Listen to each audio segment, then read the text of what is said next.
అడిగి వచ్చినవాడు పరీక్షించడానికి నారాయణుడు వస్తాడు. ఒకప్పుడు డొక్కా సీతమ్మ గారు ఎంత అన్నదానం చేసేదో మహాతల్లి. ఓ బ్రాహ్మణుడు వచ్చాడు, కూర్చోబెట్టి అన్నం పెడుతోంది. ఆయన అన్నాడు, నాకు పెళ్ళవలేదు, ఇన్నాళ్లకు ఓ పెళ్లి కూతురు ఒప్పుకుంది చేసుకుంటానని, కానీ బంగారు ఆభరణం ఏదైనా పెట్టమంది, ఏదైనా ఆభరణం ఇస్తే అన్నం తింటా, లేకపోతే తిన్నన్నాడు. అప్పటికే అన్నదానానికి ఆవిడ ఒంటి మీద నగలన్నీ వెళ్ళిపోయి ఒక్క కంటి ఉంది. ఆవిడ భర్త వంక చూసి కంటి ఇచ్చేస్తానంది. ఆయన పక్కకి రమ్మనన్నాడు, అన్నీ అయిపోయాయే, ఆ కంటె ఒకటే ఉంది. ధూర్త బ్రాహ్మణుడు అన్నం పెడితే బంగారం అడుగుతున్నాడు, ఇవ్వకు, తినకపోతే పోతాడన్నాడు. తప్పు. అతిథి విష్ణుస్వరూపం, అభ్యాగతి స్వయం విష్ణు. కాబట్టి ఆయనకి అన్నం పెట్టినప్పుడు బంగారం ఇచ్చేస్తాను. ఏమవుతుంది, పెళ్లి చేసుకుంటాడు, మంచిదేగా. కంటె ఒంటి మీద ఉంటే ఏమవుతుంది, శాశ్వతమా? పుణ్యం శాశ్వతం, ఇస్తానంది, నీ ఇష్టం ఈ.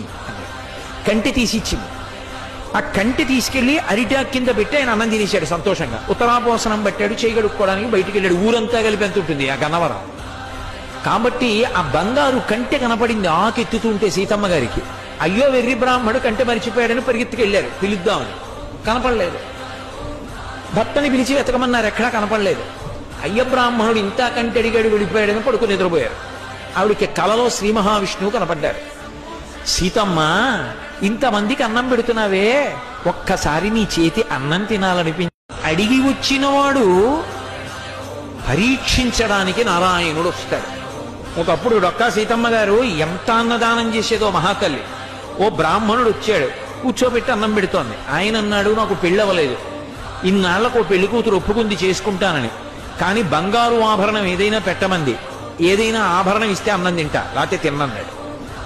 అప్పటికే అన్నదానానికి ఆవిడ ఒంటి మీద నగలన్నీ వెళ్ళిపోయి ఒక్క కంటి ఉంది. ఆవిడ భర్త వంక చూసి కంటి ఇచ్చేస్తానంది. ఆయన పక్కకి రమ్మనన్నాడు, అన్నీ అయిపోయాయే, ఆ కంటె ఒకటే ఉంది. ధూర్త బ్రాహ్మణుడు అన్నం పెడితే బంగారం అడుగుతున్నాడు, ఇవ్వకు, తినకపోతే పోతాడన్నాడు. తప్పు. అతిథి విష్ణుస్వరూపం, అభ్యాగతి స్వయం విష్ణు. కాబట్టి ఆయనకి అన్నం పెట్టినప్పుడు బంగారం ఇచ్చేస్తాను. ఏమవుతుంది, పెళ్లి చేసుకుంటాడు, మంచిదేగా. కంటె ఒంటి మీద ఉంటే ఏమవుతుంది, శాశ్వతమా? పుణ్యం శాశ్వతం, ఇస్తానంది, నీ ఇష్టం ఈ. కంటె తీసి ఇచ్చింది. ఆ కంటె తీసుకెళ్లి అరిటాక్ కింద పెట్టి ఆయన అన్నం తినేశాడు సంతోషంగా. ఉత్తరాపోసనం పట్టాడు, చేయగడుక్కోవడానికి బయటికి వెళ్ళాడు. ఊరంతా కలిపి ఎంత ఉంటుంది ఆ గన్నవరం. కాబట్టి ఆ బంగారు కంటె కనపడింది ఆకెత్తుతుంటే సీతమ్మ గారికి. అయ్యో వెర్రి బ్రాహ్మడు కంటె మరిచిపోయాడని పరిగెత్తుకెళ్ళారు పిలుద్దామని. కనపడలేదు. భర్తని పిలిచి వెతకమన్నారు, ఎక్కడా కనపడలేదు. అయ్య బ్రాహ్మణుడు ఇంత కంటె అడిగాడు, వెళ్ళిపోయాడని పడుకుని నిద్రపోయారు.